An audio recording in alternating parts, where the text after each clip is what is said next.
শেখ হাসিনা কি সরাসরি সংবাদ মাধ্যমের মুখোমুখি হতে যাচ্ছেন?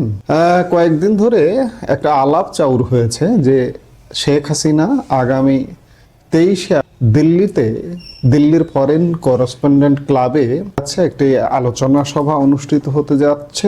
সেভ ডেমোক্রেসি ইন বাংলাদেশ, গণতন্ত্র বাঁচাও শীর্ষক একটি আলোচনা সভা অনুষ্ঠিত হতে যাচ্ছে। সেই আলোচনা সভায় শেখ হাসিনা উপস্থিত হবেন। এটিও আওয়ামী লীগের আয়োজন নয়, এটির আয়োজন করেছে দিল্লিতে অবস্থিত foreign correspondent club of south Asia. কয়েকদিন ধরে আলাপ চলছে এবং এই অনুষ্ঠানে সশরীরে হাজির থাকবেন অন্যান্যদের মধ্যে সাবেক মন্ত্রী মহিবুল হাসান চৌধুরী নওফেল। ভার্চুয়াল মাধ্যমে যোগ দেবেন আরেক সাবেক মন্ত্রী মোহাম্মদ আলী আরাফাত। ওই আলোচনা সভার যে দুটি পোস্টার আমরা সমাজ মাধ্যমে দেখছি এবং পৃথিবীর একটি প্রথিতযশা গণমাধ্যম বিবিসি বাংলাও এটি নিয়ে স্টোরি করেছে। বিবিসি বাংলাও বলছে যে পোস্টার তাদের হাতে যেগুলো এসছে, আমরা সমাজ মাধ্যমে যেগুলো দেখছি, তার একটিতে বড় করে শেখ হাসিনার ছবি দেওয়া আছে। এরকম শোনা যাচ্ছে যে শেখ হাসিনাও ওই আলোচনা সভায় ভার্চুয়ালি হাজির হতে পারেন ভার্চুয়ালি। কিন্তু আওয়ামী লীগের একাধিক নেতার সঙ্গে কথা বলেও শেখ হাসিনার যোগ দেওয়ার বিষয়টি নিশ্চিত করা যায়নি।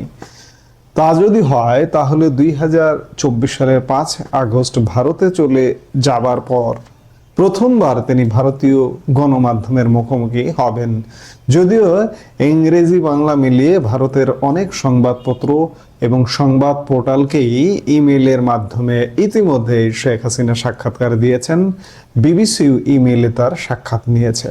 আবার ভার্চুয়াল মাধ্যমে শেখ হাসিনা নিয়মিত তার দলের নেতা কর্মীদের আলোচনা সভাগুলিতে যোগ দেন, কিন্তু সবই শুধু অডিও মাধ্যমে, ভিডিওতে নয়। এই যে আলাপটা যেভাবে প্রচার হচ্ছে যে শেখ হাসিনা সরাসরি সংবাদ মাধ্যমের, অর্থাৎ বিষয়টা এমন বোঝানো হচ্ছে যে সরাসরি তিনি সংবাদ সম্মেলন করবেন। সত্যিকার অর্থে বাংলাদেশে এই মুহূর্তে গত 1.5 বছরের দুঃশাসন দেখে যে অবস্থা দাঁড়িয়েছে, আওয়ামী লীগের প্রতি মানুষ আবারও দারুণ ভক্ত হয়ে গেছে।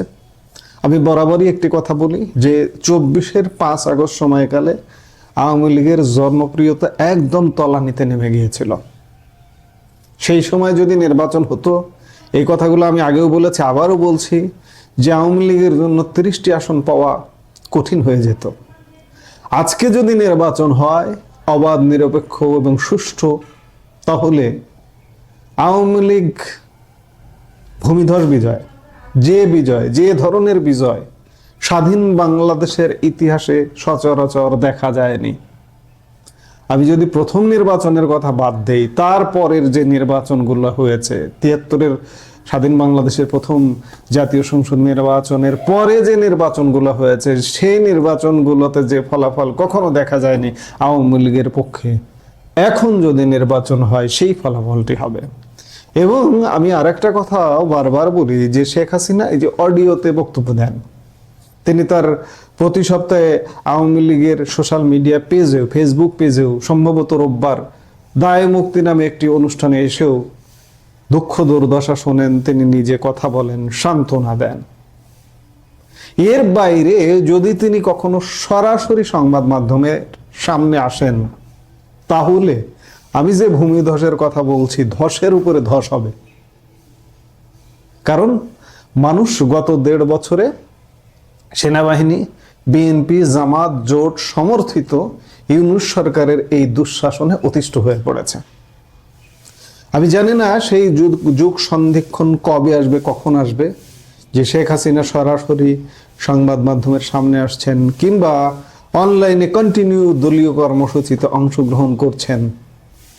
যে সময়, এই সময়টা যখন থেকে আসবে, তখন আওয়ামী লীগের পক্ষে আরো একটা রেভুলেশন, বিপ্লব ঘটে যাবে।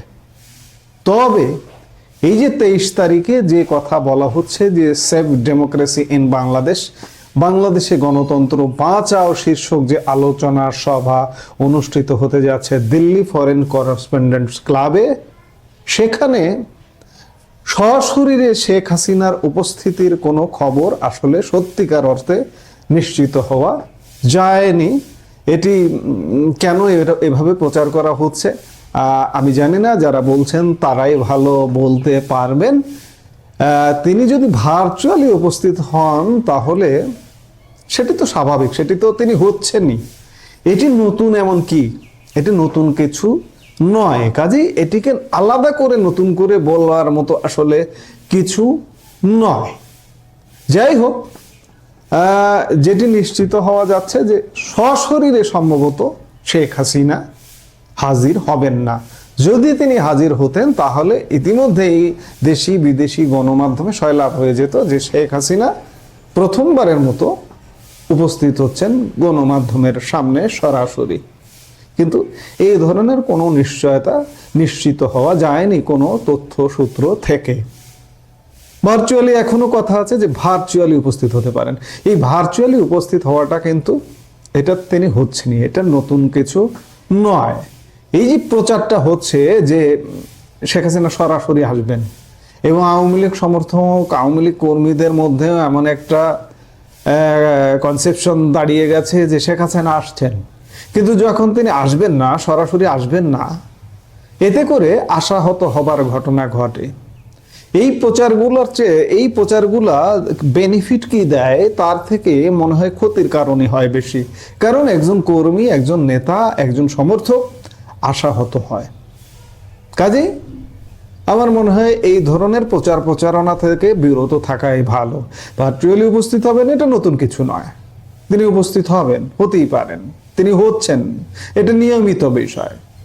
কাজেই আমরা এই সিদ্ধান্তে উপনীত হতে পারি যে সত্যিকার অর্থে শেখ হাসিনা সরাসরি হয়তো উপস্থিত হবেন না, ভার্চুয়ালি থাকতে পারেন। এখন থাকবেন কিনা সেটি 23 তারিখ গেলেই বোঝা যাবে। এই মুহূর্তে এ পর্যন্ত।